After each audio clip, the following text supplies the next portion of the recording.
Dit programma wordt mede mogelijk gemaakt door Stichting Jambo en Stichting Nelissen Smit Fonds.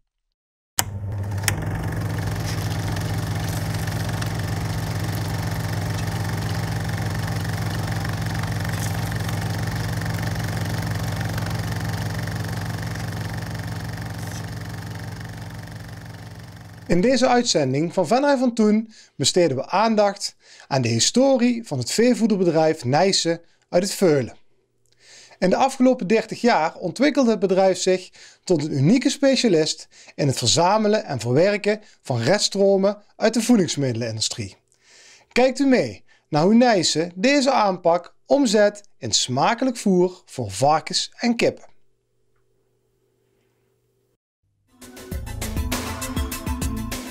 Welkom bij Nijssen Granico, Food for Feed. Innoverend in het verwerken van restproducten uit de levensmiddelenindustrie, bestemd voor diervoeders. En sterk in het produceren en afzetten van hoogwaardige diervoeders. Hier, in het landelijk gelegen plaatsje Veulen in de gemeente Venray, zijn de belangrijkste kernactiviteiten van Nijssen Granico geconcentreerd. De naam Nijssen is al meer dan 150 jaar verbonden aan het molenaarsvak. Voorvader Peter Nijssen werd al in 1854 molenaar-pachter van de watervluchtmolen van Leeuwen in de gemeente Maasniel. In 1938 nam Jacques Nijssen in het Veulen een maalmolen over van Jeu de Rosmulder uit Gijsteren, die in 1933 gestart was met het malen van granen voor de boeren in de omgeving op de plaats waar nu de diervoederfabriek staat. Begin jaren 60 vond een nieuwe ontwikkeling plaats.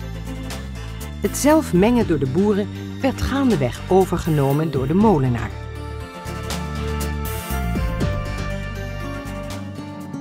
(1970), een nieuw tijdperk. Door de snelle schaalvergroting in de intensieve veehouderij werd de vraag naar specifieke diervoeders groter en groter. Het begin van een enerverende tijd voor het familiebedrijf Nijssen.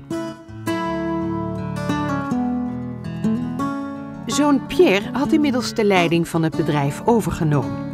De molen aan de Veulense weg werd uitgebreid tot een moderne diervoederfabriek. Productieprocessen werden in de loop der jaren verbeterd en geautomatiseerd. Het pelleteren van producten en het eerste bulkvervoer kwamen op gang. In 10 jaar tijd steeg de jaaromzet van 4.000 naar 16.000 ton aan diervoeders.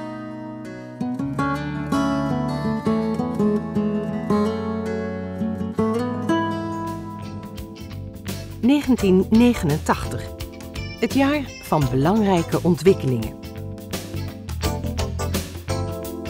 Na een explosieve groei van Nijssen tussen 1970 en 1989 wordt Granico in Stein overgenomen. Hierdoor veranderde niet alleen de naam in Nijssen Granico, ook de omzet verdubbelde van 40.000 naar 80.000 ton diervoeders per jaar. Nijssen Granico is voortdurend in beweging. Eveneens in 1989 wordt op kleine schaal begonnen met de verwerking van restproducten uit de levensmiddelenindustrie. Vanwaar dit idee? Een kennis uit de levensmiddelenindustrie had rest- en retourproducten over. Op zijn vraag of dit iets was voor in diervoeders, heb ik een monster meegenomen naar Nijssen Granico. De eerste reactie was: wat moeten we daar nu mee? Maar na verder onderzoek bleek het een heel goed product te zijn. Het bevat voornamelijk tarwebloem en kokosolie. Normaal te duur voor in diervoeders, maar in dit geval heel aantrekkelijk. Toen we het product eenmaal hadden, moest het natuurlijk ook verwerkt kunnen worden. Dat was een nieuwe uitdaging. De afdeling Food was geboren. Iemand die van zoete houdt? Hier, voor jullie allemaal wat. Uit de mond gespaard door het Nederlandse volk. Sinds 1989 heeft Nijssen Granico samen met medewerkers en een team van specialisten hierin baanbrekend werk verricht. Met als resultaat een uit zijn voegen gegroeide foodafdeling. In 2003 werd na jaren van improviseren uiteindelijk gestart met de bouw van een nieuwe, moderne foodfabriek. Een hele operatie die in verschillende fasen uitgevoerd zou worden.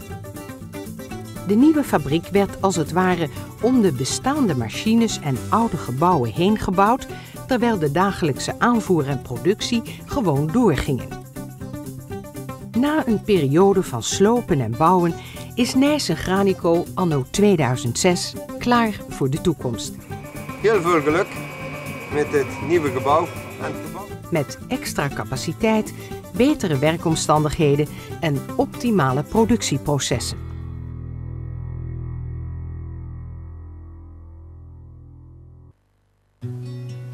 Hier. Dus je zal wat rijntjes. Dit is ook de grond zoals een loods, of is dus die maïssilo.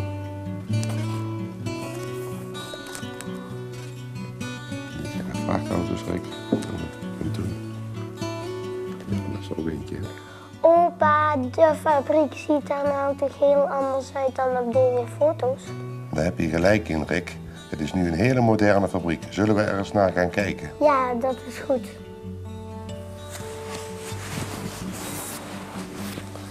Rick, zullen we?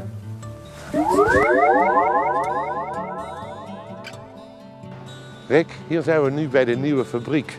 Waar al die koekjes en snoepjes uit België, Nederland en Duitsland aankomen. In rode bakken. Je ziet hier net in de vrachtwagen binnenkomen. Mag ik helpen met uitladen? Nee, want daar zit jij heel stiekem en allemaal die lekkere koekjes. En het lossen gebeurt automatisch. Zullen we eens gaan kijken? Ja.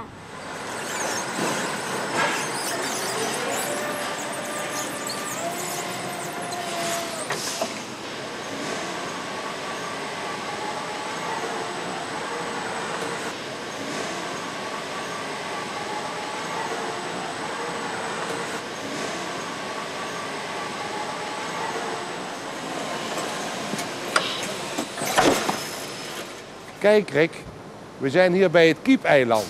Hier hebben we 3 productielijnen. Eentje voor koek, eentje voor banket en 1 lijn voor brood en deeg. En wat gebeurt er dan? Het koek wordt gemalen en gemengd. Het banket, dat wordt ook gemengd en gedroogd. En het brood en het deeg wordt gemalen en gemengd. En dat gaat dan als een soort pap naar de varkensboeren toe. Eten varkens pap? Ja, Rick. Niet alleen varkens eten pap, ook kleine kinderen. Waarom liggen deze koekjes niet meer in de winkel? Kun je ze soms niet meer eten? Jawel hoor, we kunnen de varkens toch geen bedorven koekjes geven. Maar je moet er wel van afblijven, hè. Dit is alleen maar voor de varkens. En nu gaan we verder. Niet tegen open zeggen, hè?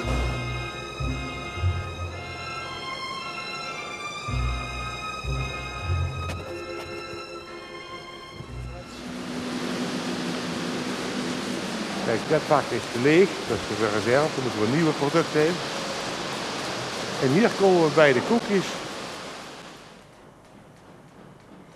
Ja, weet je nog die bak met koekjes, Rick? Ja. Die liggen nu hier. Ook die koekjes die nog in de verpakking zaten, zijn die plastic fijn gemalen? Nee, Rick. We halen die plastic automatisch van die koekjes af met een speciale machine. We kunnen die varkens toch geen plastic voeren? Nee, dat kan niet. Deze gemalen koekjes en die andere producten die hier liggen, die andere meelsoorten, die gaan via een transportketting naar de grondstoffensilo toe. En daarna gaan ze in het varkensvoer. Zullen we daarna gaan kijken, Rick? Ja. Rick, via deze transportketting gaan de gemalen koekjes en de grondstoffen naar de grondstoffensilo toe. Snap je het? Zijn die silo's in plaats van de molen gekomen die we in het fotoboek zagen? Kijk, Rick, dat is het hoge gebouw. Dat is nu wat vroeger de molen was. Daar zit de molen in.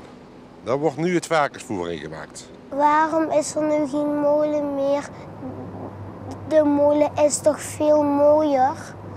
Rick, met deze fabriek kunnen we veel meer voer tegelijk maken. Alles gaat automatisch en dan hoeven de mensen niet meer zo'n zwaar werk te doen. Wauw, doet deze grote computer al het werk open? Deze computer zegt tegen die machines welk recept ze moeten gebruiken. Hierboven is dat hoge gebouw met al die machines. Daar zit een hamermolen in die de koekjes en de andere grondstoffen maalt tot meel.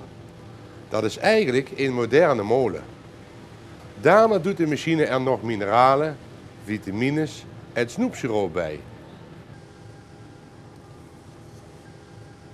Nee, Rick, niet doen.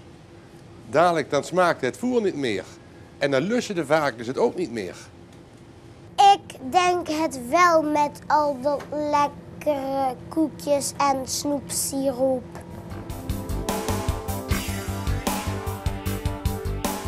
Kijk, Rick, hier worden de bulkwagens geladen.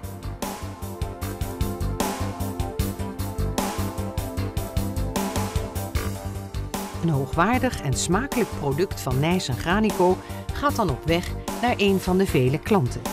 En zo is de cirkel rond. Food for feed.